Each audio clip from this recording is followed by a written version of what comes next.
On one cold, snowy day, we were warm inside with the colors of summer thanks to an interesting paint experiment on thrifted ceramics. Check out these colorful frogs. These were $1 each from a Dollar General store, which is even cheaper than a thrift shop. And here's what they looked like before, when I could tell they had a lot of potential. And here they are painted with colors that look vintage to me, a look we really love. And the plate underneath them, it looks like European earthenware. Just $4 from a Goodwill. It came with a $4 matching bowl that I'm getting up the courage to paint, especially since the plate came out so well. It's a work of art thanks to these specialty paints by a French company called Pebeo. They make different formulas. We used the 150.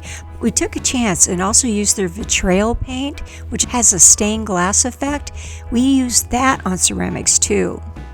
Porcelain 150 becomes permanent when you bake it. Here's how to do that.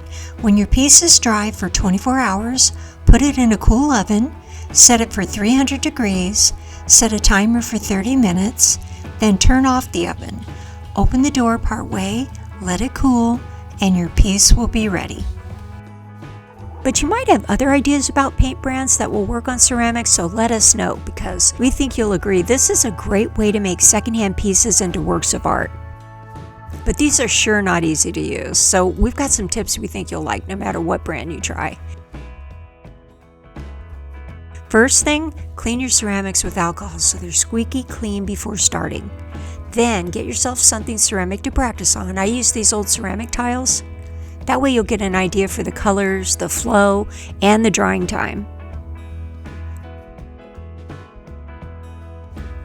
Then explore color charts before buying paint so you can key in on the colors you love. For us, it's the colors of antique Majolica, or as experts like Victoria Mackenzie Childs calls it, Mayalica. It's so romantic. So going back to those frogs, most of my paints didn't show up well on the dark green, so I used opaque white porcelain paint as an undercoat. And to get rid of the brush strokes, I pounced up and down with a sponge, and I was amazed at how well it blended the edges. But it does create a slight texture and it looks a bit like acrylic paint on the finished ceramics. But the good part is the next day, when the white was dry, I could use pinks and yellows on top, and this is when I discovered that these colors can be blended and layered endlessly, like working on a canvas. I lost track of how many layers I did, and I realized this was more than adding a little color for fun. This was like doing an impressionist painting on top of ceramic, and that really hit home when I worked on this picture.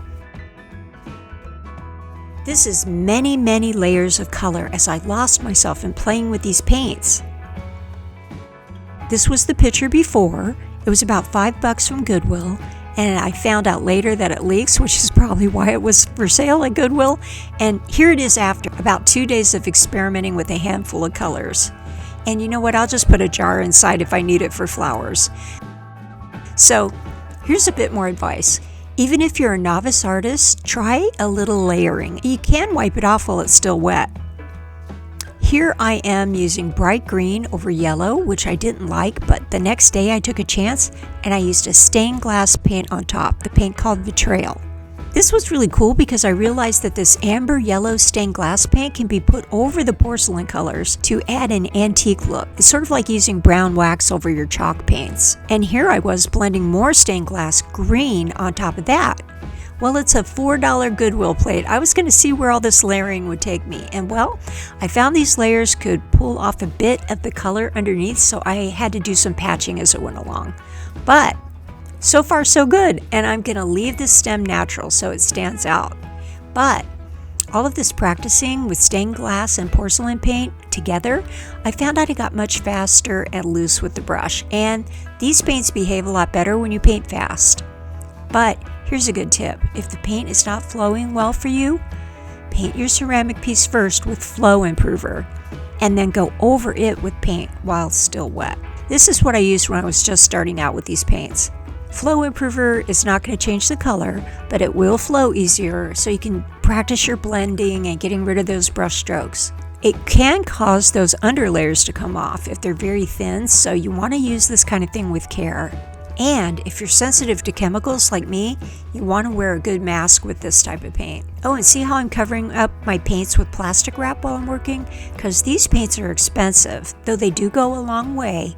I do my best to keep them from drying out. I even keep them in the refrigerator between projects because that'll work for nail polish and it works for these type of enamel paints too. So if you're someone who paints on traditional media, we think you might like doing complex art on ceramics. And if you're a novice, you can use these kind of paints to do simple updates or even repairs to pieces. Our rule of thumb is we only make changes to objects when it increases the value. And I just found out I have a plate from Goodwill that was $4, and it turns out it's worth about $200 because it's real Majolica, or Majolica as I used to say. Well, we won't be painting that one, but actually I considered it before I did my research. So anyway, don't miss the next project at Love for a Country House.